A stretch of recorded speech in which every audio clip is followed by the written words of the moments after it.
செங்கடலை திறந்து இஸ்ரேல் மக்களை வழி நடத்துகிறார். பார்வோனும் அவனுடைய சேனையும் மூழ்கடிக்கப்படுகிறது. அவர்கள் மரித்து கிடப்பதை இஸ்ரேல் மக்கள் பார்த்தார்கள்.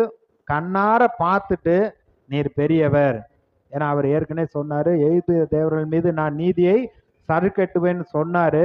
இப்ப நீர் தான் ஆண்டவரே, தேவர்களில் உமக்கு ஒப்பானவர் ஒருத்தரும் கிடையாது, நீரே வந்து அற்புதங்களை செய்கிறவர், துதிக்கு பாத்திரர் அப்படின்லாம் வந்து பாடுறாங்க.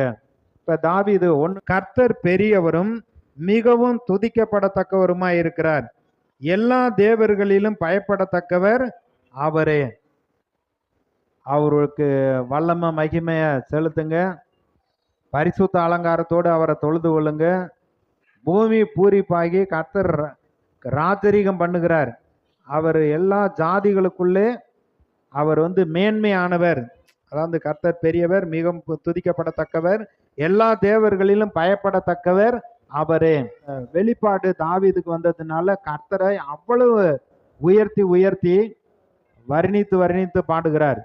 இப்போ ஆபிரகாம் கிட்ட வெளிப்படுறப்ப நான் வந்து சர்வ வல்லமையுள்ள தேவன் வெளிப்படுகிறார். மோசே கிட்ட சொல்றப்ப நான் இருக்கிறவராகவே இருக்கிறேன்னு சொல்லு இஸ்ரேல் மக்கள்ல.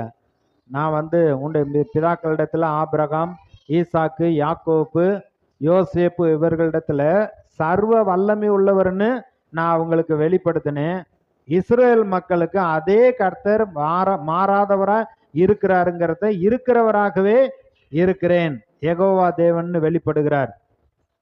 யோசுவா யுத்தத்துல அங்க வந்து இஸ்ரேல் மக்கள் பாளையத்துல ரெபிதீம்ல வர்றப்ப யாத்திரம் 17வது அதிகாரத்துல யுத்தத்துல அங்க ஜெயம் கிடைத்த பொழுது மோசே வந்து அந்த இடத்துல யெகோவா நிசின்னு பெயரிடுகிறார். அவர் வெற்றி கொடியா இருக்கிறார்.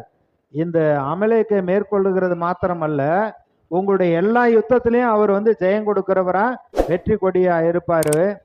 அமலேக்குடைய கை தேவனுடைய சிங்காசனத்துக்கு விரோதமா இருந்ததுனால தலைமுறை தலைமுறை தோறும் யுத்தம் உண்டாகும், ஆனா ஜெயம் கொடுக்கிற தேவன் உங்களுக்கு இருக்கிறார் அப்படிங்கிறத வந்து சொல்றார். அப்ப வந்து பாருங்க, இந்த நம்முடைய இருதயத்துக்குள்ள நம்ம வாழ்க்கையின் சூழ்நிலையில சந்திக்கிற பொழுது அவர் எவ்வளவு பெரியவரா இருக்கிறாருங்கிறத ஆவியானவர் உங்க உள்ளத்துல அந்த வெளிப்பாட்டை கொடுப்பார். அதனாலதான் இயேசு சொன்னாரு, உங்களை கைது பண்ணி சிறைச்சாலையில இல்ல வந்து நியாயஸ்தானத்துல கொண்டு போய் நிறுத்துறப்ப என்னத்தை பேசணும்னு சொல்லிட்டு நீங்க கவலைப்படாதீங்க, அந்நேரத்துல ஆவியானவர் உங்களுக்குள்ள இருந்து பேசுவார்.